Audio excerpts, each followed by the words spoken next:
It's October 1st, and on October 1st, it's time to bring down the Halloween decorations. Okay, so I'm just taking inventory, starting with my murder of crows over here. I love crows, and I love skulls, so I've got my skulls. These are my two favorite. Pumpkins and jack-o'-lanterns. These pumpkins can be used after Halloween. Little apothecary jars from like AC Moore or something like that.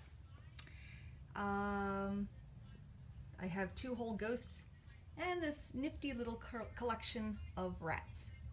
So the iconic Halloween decoration is the jack-o'-lantern, and this is a ceramic jack-o'-lantern I got years ago, and it's very pretty, and I have the lights off to show the flickering of the little candle I have inside it. I'm gonna turn the lights back on. The candle is actually one of those fake candles from the dollar store. I'm trying to get with the battery, because I don't want to put a candle in here and ruin it. And usually on my dining room table there's a bowl of oranges, and I'm just going to put the oranges on the bandana. I like the oranges for the vitamin C, and during the school year and everybody's got sniffles, and I think it helps. But I just wanted to show you that. So that's the first decoration to go out. And next I'm going to replace my woodland creatures with. Now I transformed it from the woodland to Halloween Town. And this is a collection I've acquired from Dollar Tree over the years. I haven't seen them with the houses this year, or possibly not last year. I honestly don't remember. But last year they were selling these little characters, these like little monsters, like from monster movies. This one kind of makes me laugh. I put her in front of the mortuary because she's holding what appears to be a brain in her hand. And then there's these witches, and this mad scientist looking guy over here with the vials of whatever. But it's just fun to group the houses. And the way this town works is that the cemetery is right plop in the middle of the town square. So here's a nice little gazebo to sit at, little mausoleum. This guy doesn't want to stay in his grave. So that's our Halloween village. And so my kitchen windowsill has a couple of these apothecary bottles that I got at AC Moore and I think Michael's. This I got at AC Moore. It's just like this winged devil horse or something. I don't know. I just liked it. I didn't even buy it for Halloween. I just liked it. The apothecary bottles, the strychnine one is actually my favorite because it looks like the most old-timey. This one's kind of cute, the Beware. I feel like the bone dust one, although I like the color of it, and the snake bite one, again, I like the color of it, but I feel like the labels are kind of indifferent and no big deal. So if I find prettier ones, I'll trade these out. This one I bought because I like the crow on the top of it. I just thought that's really neat. So that's what sold me on this bottle. Now in the middle, I have these three little houses that I got at some dollar store back in the early 90s. They're very old, but what's nifty is they're made out of resin and they open up. So there's a scene inside of all of them. And I don't feel like they fit in with the decor of my Halloween village, but I just love them. They're ready to fall apart the first time somebody sneezes on them, but I just think that they're so cute. So I've kept them all these years. A crow and a skull in this corner. A rather flashy crow in this corner. And now we have a crow here. And another crow here. Skull on the coffee table.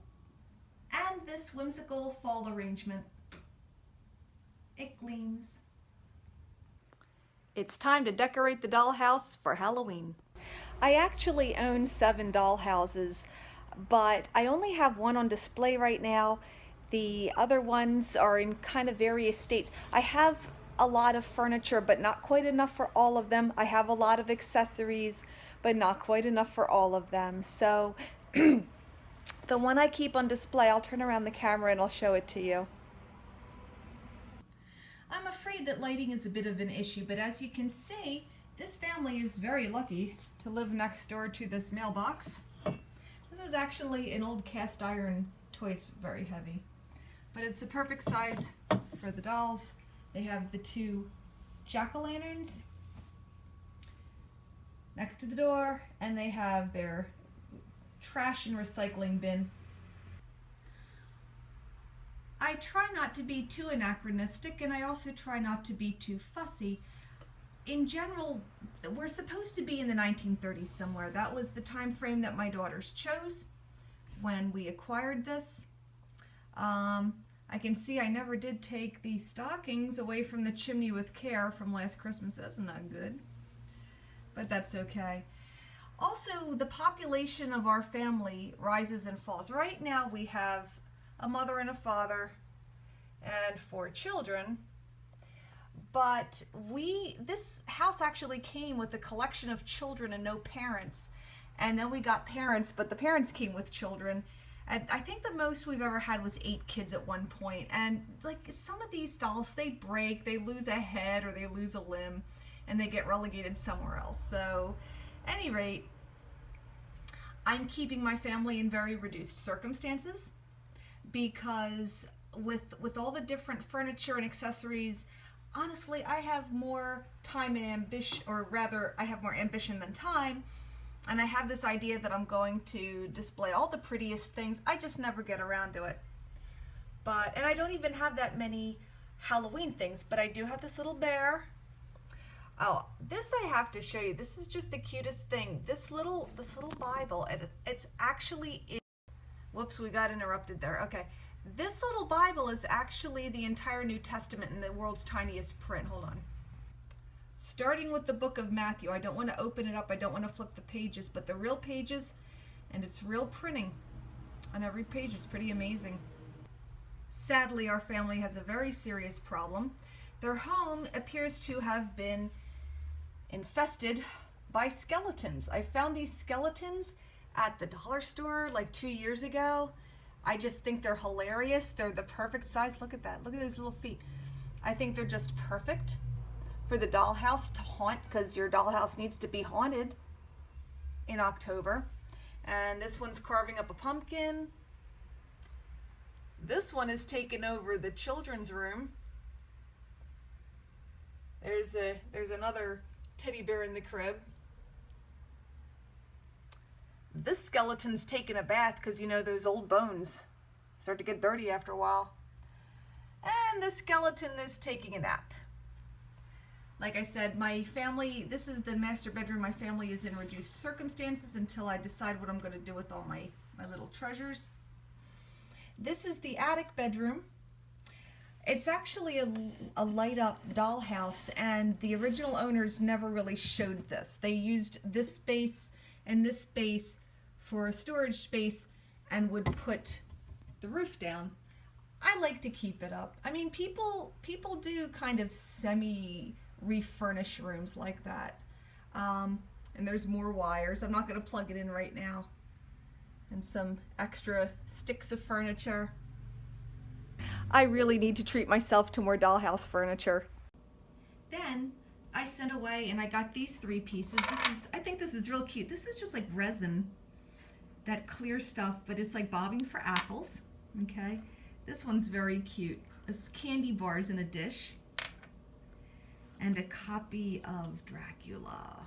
Very spooky for Halloween, so I'm going to put them in the kitchen of the dollhouse. Here you go. Our skeleton friend can read that. Ah! Our skeleton friend fell down. Let's see if I can prop him back up. Apparently not. All right. Very good. Thank you for joining me on my Halloween decoration tour, and I'll be probably getting a few more dollhouse miniatures, and I'll show them to you as I get them. And have a good day. Bye.